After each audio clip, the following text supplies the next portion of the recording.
എന്നാ താമസിക്കണ്ടെന്ന് പറയൂ ഗീതോട്. രാഹുകാലത്തിന് മുമ്പ് ഇറങ്ങണം. മാത്രമല്ല ട്രെയിനിന്റെ കാര്യം വിശ്വസിക്കാനും പറ്റില്ല. ചിലപ്പോ നേരത്തെ വരും, അല്ലെങ്കിൽ എത്ര കാത്തിരുന്നാലും വരൂല്ല.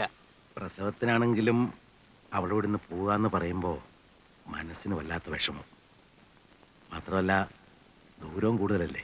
ഇന്നത്തെ കാലത്ത് ദൂരം ഒരു പ്രശ്നമാണോ? ഹേ, നിങ്ങൾക്ക് അവളെ കാണണം തോന്നുമ്പോ എപ്പോ വേണമെങ്കിലും വരാലോ അങ്ങോട്ട്. അതല്ലേ ഞാൻ ആലോചിക്കുന്നേ. പ്രസവം ഇവിടെ ആക്കിയാൽ എന്താ? അവിടെ ഗീതയുടെ കാര്യത്തിൽ കുറവൊന്നും ഉണ്ടാവില്ലെന്നറിയാം. ഇവിടെ ആകുമ്പോ സ്ഥിരമായിട്ട് നോക്കുന്ന ഡോക്ടറുണ്ട്, പിന്നെ ഞങ്ങളെല്ലാം ഉണ്ട്. എന്ന് വെച്ച് നാട്ടുനടപ്പ് നടത്തണ്ടാന്നാണോ? അവളുടെ അച്ഛനെ മരിച്ചിട്ടുള്ളൂ, അമ്മയുണ്ട്, അമ്മാവനായിട്ട് ഞാനും ഉണ്ട്. ഒരു പ്രസവം നോക്കാനുള്ള ശേഷിയും ഇപ്പൊ ഞങ്ങൾക്കുണ്ട്. അയ്യോ, അതല്ല പറഞ്ഞത്. അത് തന്നെയാ പറഞ്ഞത്. കല്യാണം കഴിഞ്ഞ പിന്നെ ഒരു 10 ദിവസം അവളെ വീട്ടിൽ നിർത്തിയിട്ടില്ല. ഇപ്പോഴെങ്കിലും അതിന് സാധിച്ചില്ലെങ്കിലേ നാട്ടുകാർ ഞങ്ങളെ കളിയാക്കും. അവളുടെ അമ്മയാണ് ഇവിടെ കാത്തു നിൽക്കുക. ആരോഗ്യം ഉണ്ടായിരുന്നേ അവളോട് വന്നേനെ കേട്ട്. ഇക്കാര്യം ഞാൻ അവിടെ ചെന്ന് പറഞ്ഞ അയ്യോ. ഞാൻ വരുന്നേ. അച്ഛനത്തിന് ആവശ്യമില്ല ടെൻഷൻ ഉണ്ടാക്കുന്നേ. അങ്ങനെ അല്ലെങ്കിലേ ചൂടനാ. ഇനി ഇതുകൂടെ വഴക്കാവും. ആദ്യ പ്രസവം എന്നൊക്കെ വെച്ചാൽ പെൺവീട്ടുകാരുടെ അവകാശമാണ്. മാത്രമല്ല നിനക്ക് ഇപ്പൊ എന്താ ചെലവെന്നറിയോ? ഗീതേ, പെട്ടെന്ന് റെഡിയാവോ, ഞാൻ പോയി വണ്ടി വിളിച്ചിട്ട് വരാം. അമ്മ അധികം പണിയൊന്നും എടുക്കരുത്. പിന്നെ അലക്കാനുള്ള തുണിയൊക്കെ ആ കാർത്തിയാനെ വിളിപ്പിച്ചിട്ട് അവളെ കൊണ്ട് അലക്കിച്ചാ മതി. അതൊക്കെ ഞാൻ നോക്കിക്കോളാം. മോള് ദേഹം അനങ്ങാതെ സൂക്ഷിക്കണം. ദേഹം അനങ്ങണമെന്നാ ഡോക്ടർ പറഞ്ഞിരിക്കുന്നത്. ആ ഡോക്ടർ അങ്ങനെയൊക്കെ പറയും. മോളതൊന്നും കേക്കണ്ട. ശരി. ഇന്ദു, പ്രേമനോട് വഴക്കിടരുത്. അവനെ ആള് പാവാ. ഞാൻ വരുമ്പോഴേക്ക് നീ പുതിയ വിശേഷങ്ങളൊക്കെ പറയണം. ആ ഗോപു, ഇത്തവണ പരീക്ഷാഫലം വരുമ്പോ ഇവരൊക്കെ ഞെട്ടണം. അല്ലെങ്കിലും എന്റെ പരീക്ഷ ഫലം അറിയുമ്പോ ഇവരൊക്കെ ഞെട്ടാറുള്ളതല്ലേ? അങ്ങനെയല്ല, ക്ലാസ് വാങ്ങിക്കാൻ ശ്രമിക്കണം. ശ്രമിച്ചാ ഗോപുവിന് പറ്റും. പറ്റും.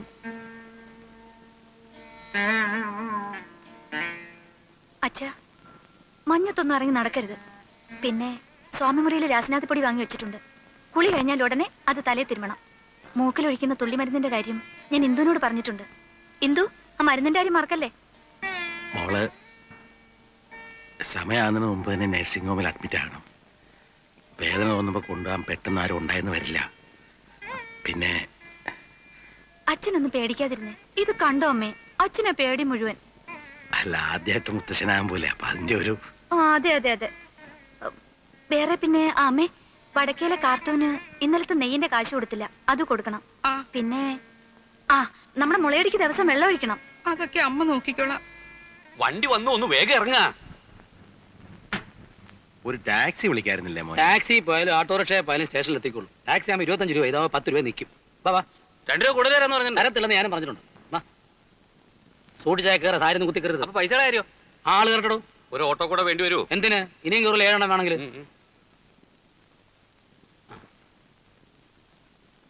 അമ്മേ ഭഗവതി. അച്ഛാ, നാളെ ഞാൻ വരും.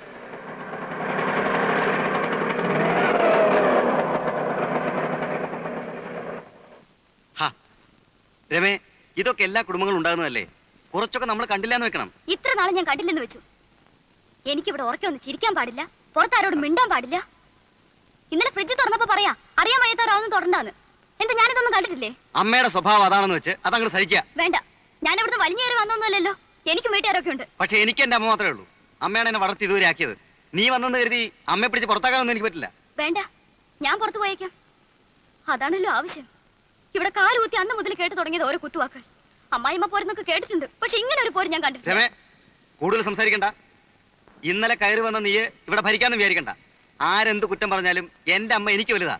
അത് കഴിഞ്ഞിട്ടേ ഉള്ളൂ നീ.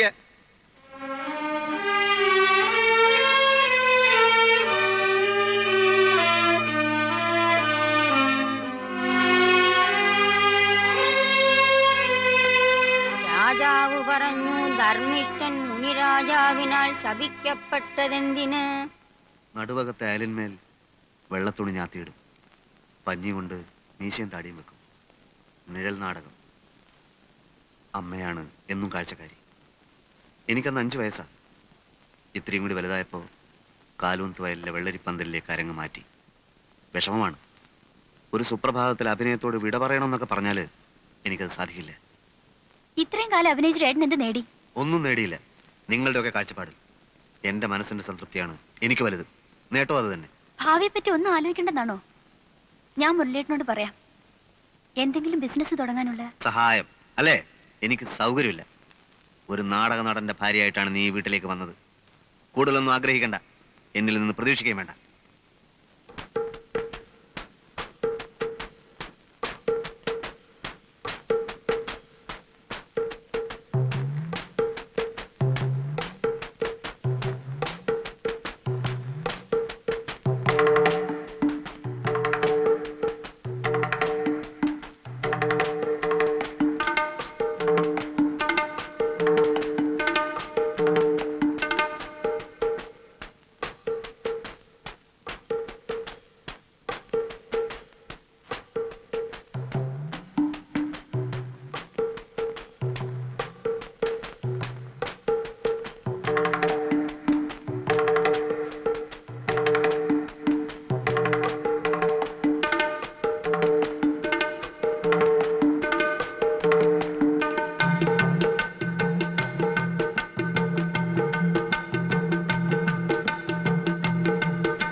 ഇന്ദു ഇന്ദു അവിടെ നിൽക്കാൻ. ഇന്ദു ഇന്ദു ദാ പ്രേമനോട് വഴക്കിട്ട് പോന്നു. ഒന്ന് വിളിച്ചേ. ഇന്ദു ഇവിടെ ഇതൊക്കെ യുവതലമുറയുടെ പ്രശ്നങ്ങളാ, നമ്മൾ ഇടപെടണ്ട. ശ്ശോ, എന്നാ ഈ അകത്ത് ഒരു ചായ എടുക്ക്. ചെല്ല്.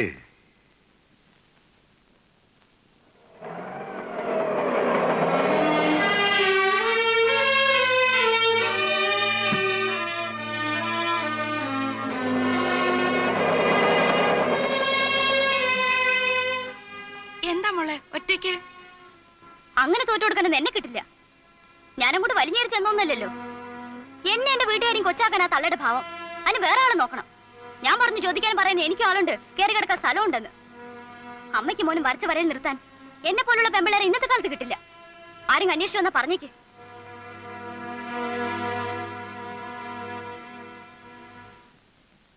ഇതെന്താ?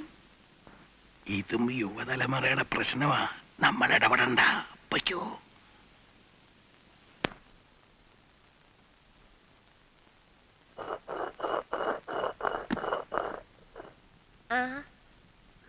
എന്താ മോളെ പെട്ടെന്ന് ഇങ്ങനെ? പ്രേമനോടെ?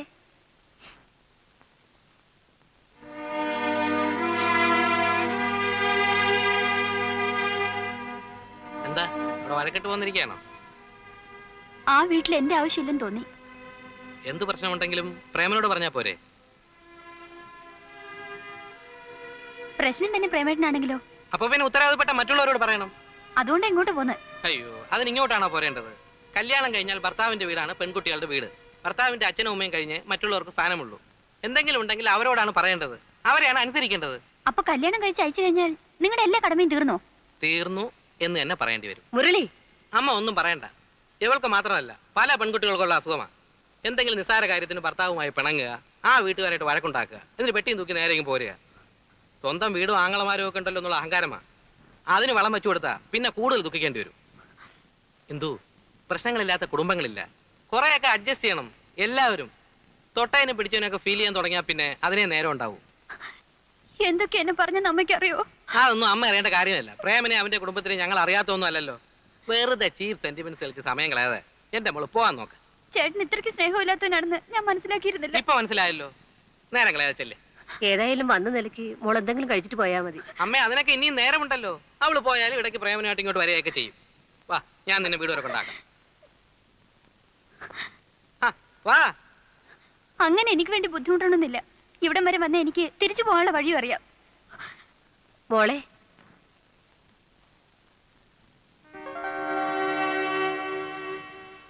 പ്രേമനോ? ഞാൻ ഇവളെ അങ്ങോട്ട് അയക്കാൻ തുടങ്ങിയായിരുന്നു. ഇനിയിപ്പോ നിങ്ങൾ ഒന്നിച്ചു പോയിക്കോ. അമ്മേ, ദേ ഇത്രേ ഉള്ളു കാര്യം. ഞാൻ വന്നത് കുറ്റബോധം കൊണ്ടൊന്നുമല്ല, ഈ ഒരു കാരണം കൊണ്ട് വീട്ടിൽ പ്രശ്നം ഉണ്ടാവണ്ടെന്ന് വിചാരിച്ചിട്ടാ. നടന്നോ. കൊടുക്കാവുന്ന ഒരു ഡോസ് ഞാൻ കൊടുത്തിട്ടുണ്ട്. ഇനി വേദനിപ്പിക്കണ്ട. പെട്ടെന്ന് എന്തെങ്കിലുമൊക്കെ വിളിച്ച് പറയുന്നേ ഉള്ളൂ. അവള് പാവാ. ശരി, എന്നാ അങ്ങനെ ആട്ടെ. അവൾക്ക് വല്ലാത്ത വിഷമായിട്ടുണ്ടാവും. കൂടുതൽ വിഷമങ്ങൾ ഉണ്ടാവാതിരിക്കാൻ ഈ ഒരു വിഷമം നല്ലതാണ്. മോളെ, ഇനി അമ്മ ഒരു കാര്യം പറയട്ടെ. എന്തായാലും കഴിഞ്ഞതൊക്കെ കഴിഞ്ഞു. കുറച്ചൊക്കെ നമ്മൾ ക്ഷമിച്ചേ പറ്റൂ. അവർക്കും വിഷമം തോന്നുന്നുണ്ടാവും. അതുകൊണ്ട് നാളെ രാവിലെ തന്നെ മോള് തിരിച്ചു പോണം. വേണമെങ്കിൽ അമ്മ കൊണ്ടുപോയാക്കാം. വേണ്ട വേണ്ട, പിന്നെ എനിക്ക് അവിടെ ഒരു വാക്കും മിണ്ടാൻ പറ്റില്ല. അവരെന്ത് പറഞ്ഞാലും ഞാൻ കേട്ടോളുന്ന അവരുടെ ധാരണ. അതൊന്ന് മാറട്ടെ. പ്രേമേട്ടൻ ഇന്ദുവിനെ വിളിച്ചോണ്ട് വന്നില്ലേ, അതുപോലെ ശിവൻചേട്ടൻ വരട്ടെ എന്നെ കൊണ്ടുപോവാൻ. പെൺകുട്ടികൾക്ക് ഇത്ര വാശി പാടില്ല. വേറെ ആരും അല്ലല്ലോ, നിന്റെ ഭർത്താവും അവന്റെ അമ്മയല്ലേ. അമ്മേ, പണ്ടത്തെ അമ്മായിയമ്മ പോരൊക്കെ ഇന്നത്തെ പെൺകുട്ടികളുടെ അടുത്ത് കാണിച്ചത് നടക്കുവോ? നിന്നെ പോലെ വാശി ശിവനും കാണുമല്ലോ. അവൻ വന്നില്ലെങ്കിലോ? വന്നില്ലെങ്കിൽ ഞാൻ ഇവിടെ തന്നെ താമസിക്കും. അതിനാരും പേടിക്കണ്ടല്ലോ.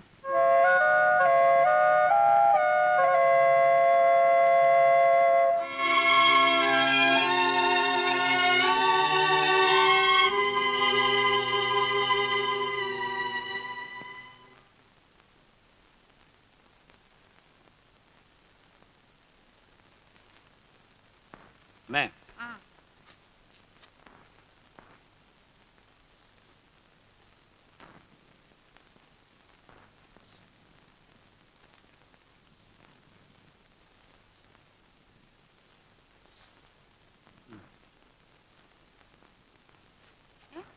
ഇത് 500 രൂപയല്ലേ ഉള്ളൂ? അതെ, എല്ലാ മാസവും 1000 രൂപയല്ലേ നീ തരാറ്? അത് ഞങ്ങൾ രണ്ടുപേരുള്ളപ്പോഴല്ലേ. ഇപ്പൊ ഗീതയില്ലല്ലോ. നിന്റെ കാശും കൂടെ പ്രതീക്ഷിച്ചുകൊണ്ട് ഇവിടുത്തെ ചെലവൊക്കെ നടക്കുന്നതെന്ന് നിനക്കറിയില്ലേ ഉണ്ണിയെ? അറിയാം, അതുകൊണ്ടാണല്ലോ എന്റെ ചിലവിൽ 500 രൂപ തന്നത്. ഇങ്ങനൊക്കെ കണക്ക് പറയാൻ പാടുണ്ടോ? ഈ നിലയ്ക്ക് നിന്നെ 10 മാസം ചുമന്നതിന് ഞാൻ കണക്ക് പറയണമല്ലോ. ഓ, ജീവിതത്തിൽ ആദ്യമായിട്ട് എന്റെ ഭാര്യ ബുദ്ധിയോടെ ഒരു കാര്യം പറഞ്ഞു. ആ, അല്ല, നിന്റെ ഈ എണ്ണിപ്പെറുക്കിയുള്ള കണക്ക് പറച്ചിൽ കേട്ട് ഇവക്ക് എങ്ങനെങ്കിലും പറയാൻ തോന്നിയല്ലോ. കളിയാക്ക. ഏയ്, ഇന്നല്ലെങ്കിൽ നാളെ മാനേരാകാൻ പോകുന്ന നിന്നെ ഞാൻ കളിയാക്കൂ. ആലോചിക്കാതെ ഞാൻ ഒന്നും ചെയ്തിട്ടില്ല. ഈ വീട്ടിൽ വേണ്ടാത്ത ചെലവുകളൊക്കെ കൂടിക്കൊണ്ടിരിക്കുക. കരുതിയിരുന്നില്ലെങ്കിലേ അവസാനം കഷ്ടപ്പെടാൻ ഞാൻ മാത്രമേ ഉണ്ടാവൂ. പഴയ പോലൊന്നുമല്ല. ഇപ്പൊ എനിക്കൊരു കുടുംബമുണ്ട്, ഒരു കുട്ടി ഉണ്ടാവാൻ പോകുന്നു. അതെന്താ മനസ്സിലാക്കാത്തേ? പറയുന്ന കേട്ടാത്തൊന്നും നിനക്ക് മാത്രമേ കുട്ടികളും കുടുംബമൊക്കെ ഉള്ളെന്ന്. എടാ, നീ അടക്കം 4 പേരുടെ അച്ഛനാ ഞാൻ. വരുമാനം കുറവായിരുന്നപ്പോഴും അന്തസ്സായിട്ട് തന്നെ നിങ്ങളെയൊക്കെ ഞാൻ വളർത്തിയത്. ആ, അന്നച്ഛനെ ഞങ്ങളെ മാത്രം നോക്കിയാൽ മതി. ഇവിടെ ഇപ്പം അതാണോ സ്ഥിതി? ഇല്ലാത്ത കാശുണ്ടാക്കി ഒരുത്തിയെ കല്യാണം കഴിപ്പിച്ചയച്ചു. ആ ബാധ്യത സഹിക്കാം. ഒരു നിസ്സാര കാര്യത്തിന് വഴക്കുണ്ടാക്കി ദേണ്ട വന്നിരിക്കുന്നു. സൽക്കരിക്കാൻ നിങ്ങൾ പറയുന്ന ആൾക്കാർ. എന്റെ കാര്യം ആലോചിച്ച് ആരും വിഷമിക്കണ്ട. ആർക്കും ഒരു ഭാരമായിട്ട് ഒരു നിമിഷം പോലും ഞാൻ ഇവിടെ നിൽക്കില്ല. അറിയാൻ വേണ്ടി നീ തന്റെ കാര്യമാണെന്ന് അറിയാം. എന്ത് ചെയ്യാനും നീ മടിക്കില്ല. ഉണ്ണി, നീ ഒന്നും മിണ്ടാണ്ടിരിക്കൂ. അപ്പുറത്തും ഇപ്പുറത്തൊക്കെ ആൾക്കാരുള്ളതാ. ഞാനൊന്നുറക്കെ സംസാരിച്ചാൽ നിങ്ങൾ കുറച്ചിലാണല്ലേ. ഇവിടെ വന്നു കയറി ഒരുത്തി പെട്ടിയും തൂക്കി ഈ പടി കടന്നാണല്ലോ പുറത്തേക്ക് പോയത്. അപ്പൊ നിങ്ങൾ കുറച്ചിലുണ്ടായില്ല. ഉണ്ണി, രമയെ പറ്റി നിനക്ക് പറയാം. അവള് നിന്റെ പെങ്ങളാ. പക്ഷെ നിന്റെ അനിയന്റെ ഭാര്യയെ കുറിച്ച് പറയാൻ നിനക്ക് അവകാശമില്ല. അതും അവനോട് ഇല്ലാത്തപ്പോ. ആ, അവൻ എന്നേക്കാൾ യോഗ്യനാണ്. 1800 രൂപ ശമ്പളം വാങ്ങിക്കുന്ന ഞാനോ മാസാമാസം 500 രൂപ തികച്ച് കയ്യിൽ വാങ്ങിക്കാത്ത പ്രേമനോ വലുത്? 1800 രൂപ ശമ്പളം വാങ്ങുന്ന നീ വീട്ടിൽ അവന് 500 രൂപ തരുന്നു. അതും കണക്ക് പറഞ്ഞുകൊണ്ട്. മാസം 500 രൂപ തികച്ച് കൈ മേടിക്കാത്ത പ്രേമൻ കിട്ടുന്ന മുഴുവൻ തരുന്നു. രണ്ടും തമ്മിൽ വ്യത്യാസമുണ്ട് മോനെ. എന്റെ നോട്ടത്തിൽ അവൻ തന്നെയാണ് വലുത്. നിന്നെ ഞാൻ വളർത്തി പഠിപ്പിച്ച് ഈ നിലയിലാക്കിയത് എന്റെ തെറ്റ്. പഠിപ്പിച്ച് വലുതാക്കിയ കാര്യമൊന്നും പറയണ്ട. ഞാൻ കഷ്ടപ്പെട്ട് പഠിച്ചതുകൊണ്ട് ഡിഗ്രി എടുത്തു. ഉണ്ടല്ലോ 2 എണ്ണം വേറെ. ഒരുത്തൻ നാടകം കളിച്ച് നടക്കുന്നു, ഇനി ഒരുത്തൻ 10ാം ക്ലാസ്സിൽ വർഷങ്ങളായിട്ട് കുത്തുന്നു. കടന്നോ? മതി, നിർത്ത്. നീ മിടുക്കൻ. നീ 1000-ന് വരെ 500 രൂപ അവൻ 10ാം ക്ലാസ് കിടക്കുവോ? പ്രേമന് വരുമാനം കൂടുവോ? പിണങ്ങി വന്ന് നിന്റെ പെങ്ങൾ തിരിച്ചു പോവോ? വേണ്ട. നിന്റെ സഹായം ഇല്ലെങ്കിൽ നിനക്കും കൂടെ ചോറ് തരാൻ നിന്നെ കൊണ്ട് കഴിയും. ഡേ, ആ രൂപ അങ്ങ് തിരിച്ചു കൊടുത്തേ.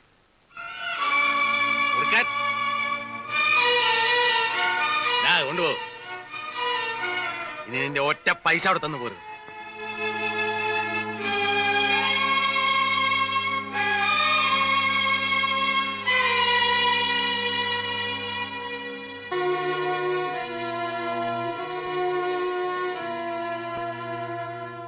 എന്റെ പൈസ നിങ്ങൾക്ക് ആവശ്യമില്ല അല്ലേ? ഇല്ല. എന്നാൽ ഇത് മാത്രം പോരാ. വേറെ ഒരുപാട് കാശ് ഞാൻ ഈ വീട്ടിലേക്ക് ചെലവാക്കിയിട്ടുണ്ട്. അതെല്ലാം എനിക്ക് കിട്ടണം.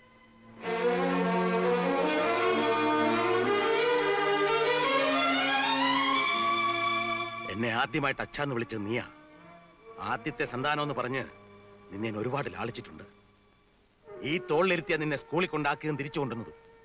ബുദ്ധിമുട്ടുകൾ അറിയിക്കാതെ നീ ആഗ്രഹിച്ച എന്തും വാങ്ങി തന്ന് നിന്നെ വളർത്തി വലുതാക്കിയ ഞാനാടാ. എനിക്കൊന്നും അറിയണ്ട. ബികോം ഡിഗ്രി ആയിട്ട് അലഞ്ഞു നടക്കുമ്പോൾ നിനക്കൊരു ജോലി വാങ്ങി തരാൻ വേണ്ടി ഞാൻ മുട്ടാത്ത വാതിലുകളില്ല. എത്ര പേരുടെ കൈയും കാലും പിടിച്ചാണ് നിനക്ക് ഈ ജോലി വാങ്ങി തന്നെ അറിയാവോടാ? എനിക്കൊന്നും അറിയണ്ടെന്ന് പറഞ്ഞില്ലേ? നിനക്കൊന്നും അറിയണ്ടല്ലേടാ. വേണ്ട. എങ്കിൽ ഇങ്ങനെ ഒരു മകനെ എനിക്ക് ആവശ്യമില്ല. ഇറങ്ങിപ്പോടാ.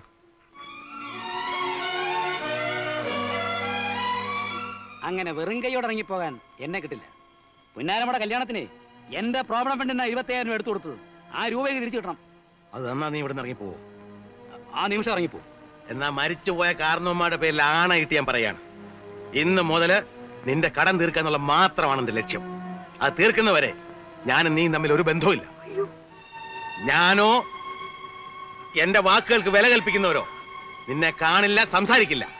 പിന്നെ കടം തീർക്കുന്നതിന് മുമ്പ് ഞാൻ മരിച്ചുപോയാൽ എന്റെ ചെതയ്ക്ക് തീ കൊളുത്താൻ പോലും നീ വീട്ടിനകത്ത് കാലുകുത്തരുത്. ഇറങ്ങിപ്പോടാ, ഇറങ്ങിപ്പോടാ പട്ടി. ഇങ്ങനെ മാറി നിൽക്കില്ല, അവൻ പോട്ടെ. ഓടാ ഇറങ്ങി.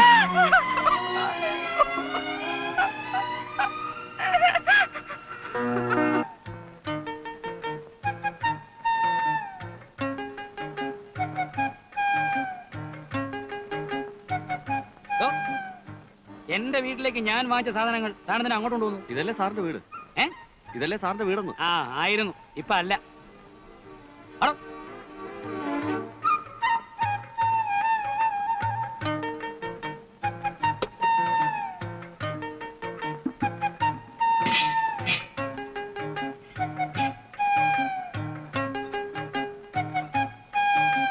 വാ.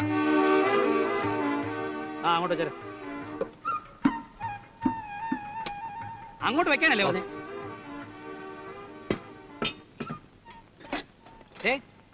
വലിയ മെടുക്കനൊന്നും വേണ്ട കേട്ടോ. ഒരിക്കലും ഒരു തീരുമാനം എടുത്താൽ അത് ഉറച്ചു നിൽക്കുന്നവനായി ഉണ്ണി. രോഗപരിചയം കുറച്ച് കുറവാണെങ്കിൽ. എന്താ സാർ ഇങ്ങനെയൊക്കെ പറയുന്നത്? എന്താ ഇവിടെ കാര്യം പറയാനും പാടില്ലേ? മനസ്സിലൊന്ന് വെച്ചുകൊണ്ട് പുറമേക്ക് മറ്റൊന്ന് പറയാൻ ഞാൻ പഠിച്ചിട്ടില്ല. തോന്നിയത് തോന്നിയ പോലെ പറയും, ആരോടായാലും.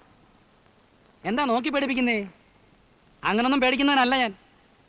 മര്യാദയെങ്കിൽ മര്യാദ, അല്ലെങ്കിൽ ഞാനും പെസക. മനസ്സിലായോ? ഇല്ല. ആ എനിക്ക് മനസ്സിലാകുകയല്ല. അതിപ്പോ എത്രയായി? 10 രൂപ.